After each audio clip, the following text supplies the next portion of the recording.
samurai, tapos yung tignan natin yung finishing ng ano. So yun lang, yun finishing na rin to. Kakapit na yung mga nandito.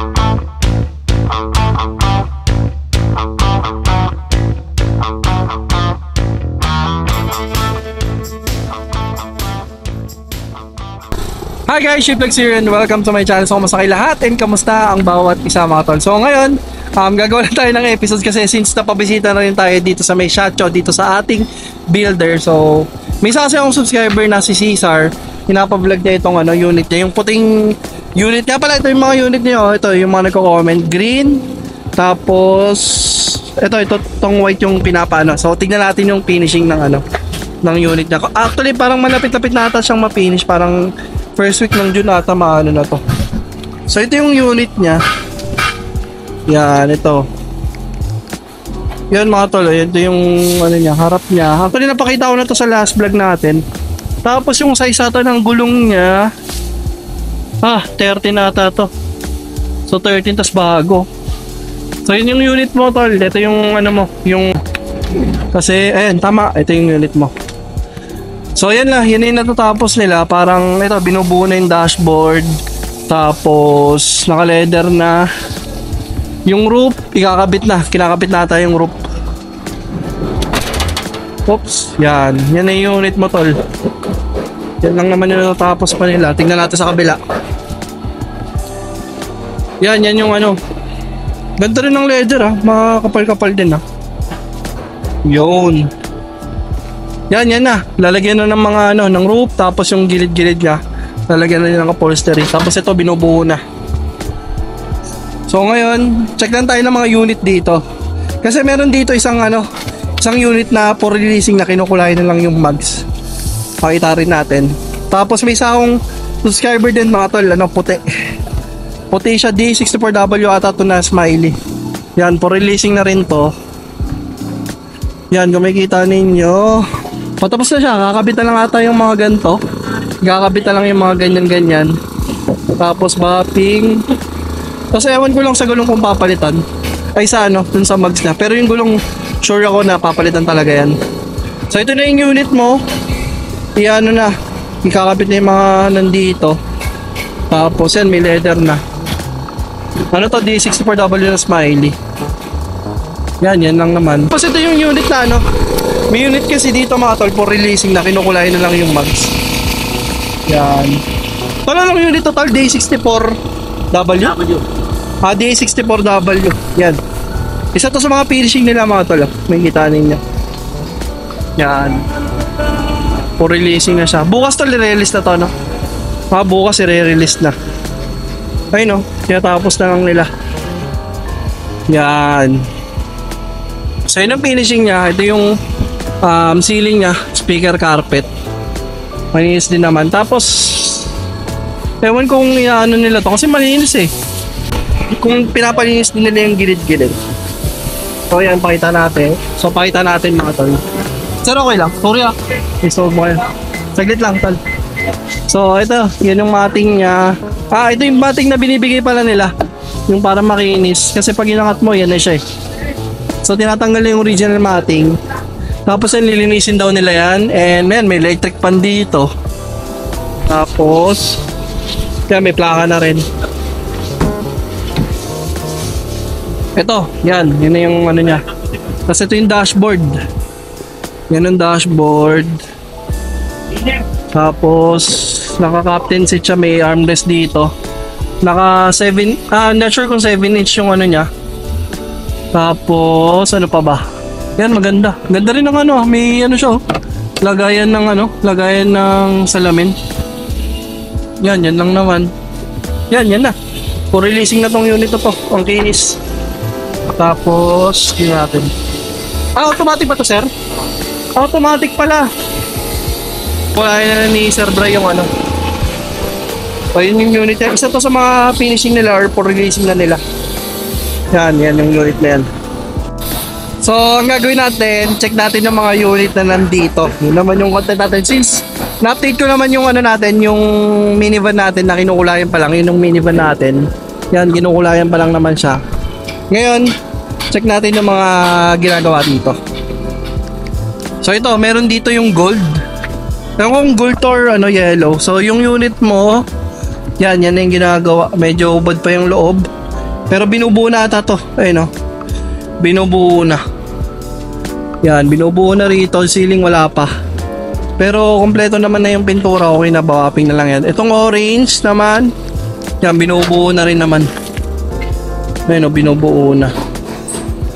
So check mo natin yung ibang unit dito. Itong green naman, ganun din.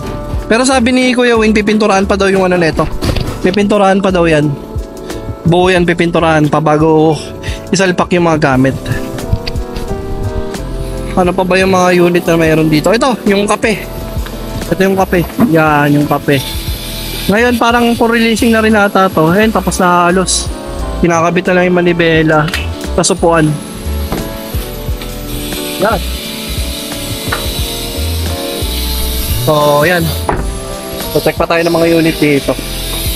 Meron dito puti. Itong puti, ano naman, medyo malayo-layo pa to. Inassemble pa yung loob. Tapos meron dito pula. Ito pula. Ano, tignan natin mga tinatapos. Ayan, naka-leather na. Nakasalpak na yung upuan. Bubuin na lang yun nandun. Yan lang naman yung mga ano nila. Tapos meron dito kape. Kape ulit. Ito, kape. So, check natin yung unit niya.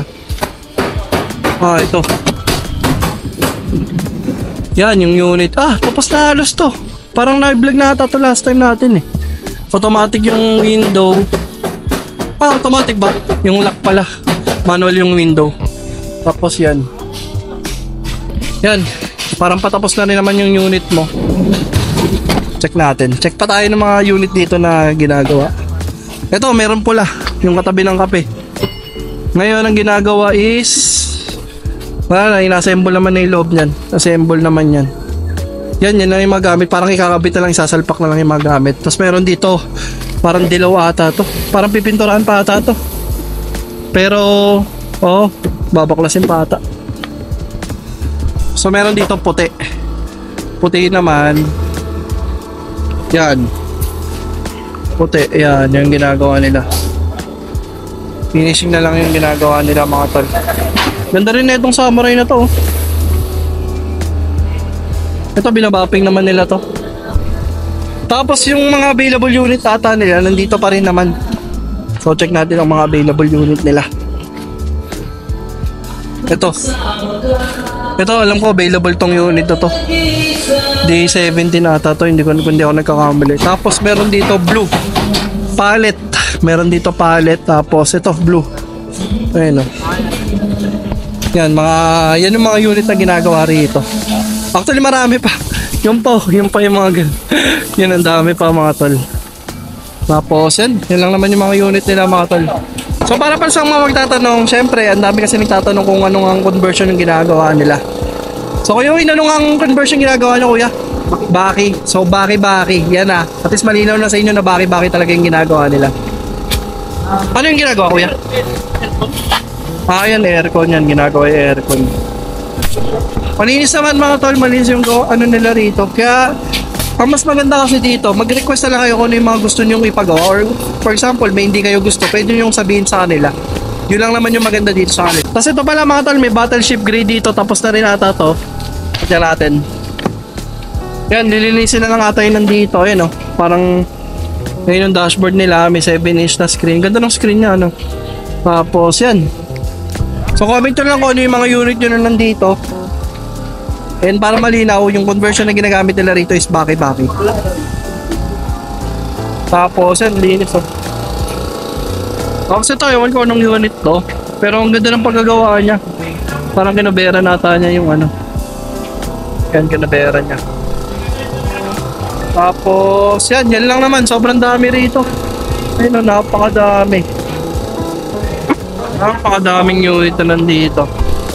Kaya lagay ko na yung contact number kung gusto nyo magpagawa. Tapos kung gusto nyo mag-visit, pwede kayong anytime naman pwede kayong mag-visit. Alam ko linggo lang sila sarado. Tapos 5 o'clock sarado rin sila. Ito kasi tropa kukuha ng unit DA17. So may available sila. Feeling ko ito yung last na blinag natin na DA17. So check natin. Ito siya. Yan yung 17, dalawa. Ayun tol, DA17. Dalawa ko lang, 17 na binabag dyan. So ito yung D17 nila mga tol na available. Dalawa yun. Ito yun yung nadaanan natin ng vlog last time. Nung last episode natin. Isang puti. Straight. Hindi power sliding siya. Pero power window yun. Power window. Yan ito. Tapos meron sila dalawang puti mga tol. Yan lang naman yung ano nila. Ano to Kuya Win? 4x4? 4x2. 4x2. Pares 4x2. Tapos pares automatic. So pares straight matic mga tol. Ayan o. Dalawang DA17. Kung sa mga naghanap sa inyo, meron din sila DA17 dalawa.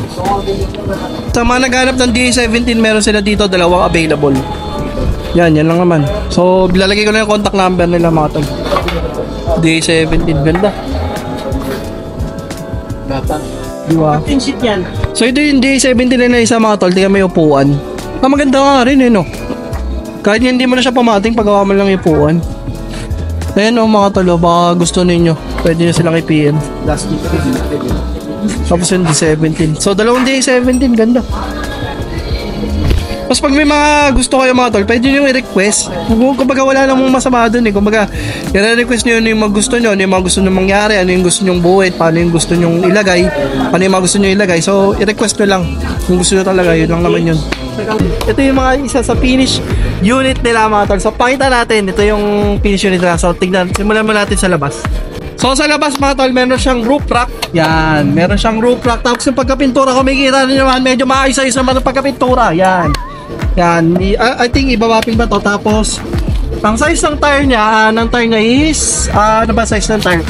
155 70 by 13 R13. Tapos 13 inches yung mags, bago yung gulong.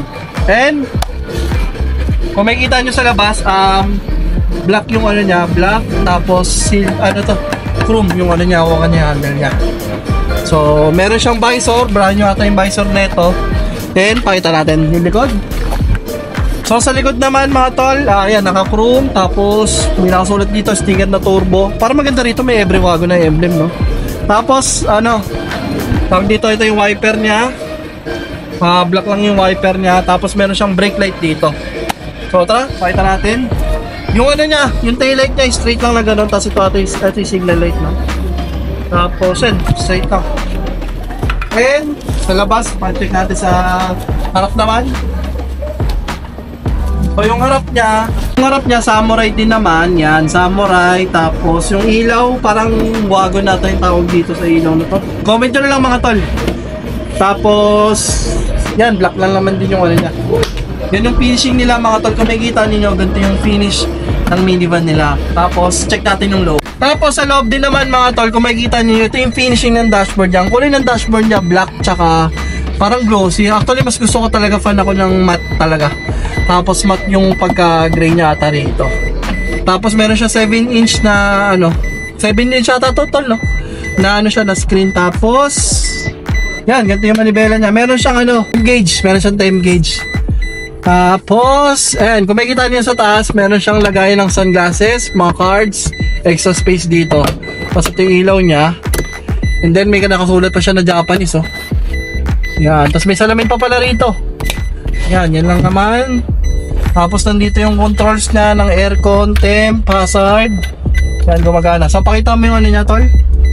Ito yung dashboard, yung gauge niya. Yan yung itsura ng gauge niya. Ano pala to? Para sa mga magtatanong, DA64W to mga tol. So yan, may extra coins siya. Lagayan ng coins. Tapos may extra space dito. Ito yung compartment. Yan. Tapos aircon. Meron din ito yung mga fuse ata. Tapos naka-captain seat siya. Ay, kumbaga may armrest siya. Tapos yung leather niya, maganda rin yung pagkakagawa. And meron siyang electric fan. Yan. So pakita naman natin sa likod mga tol. Pakita natin sa likod.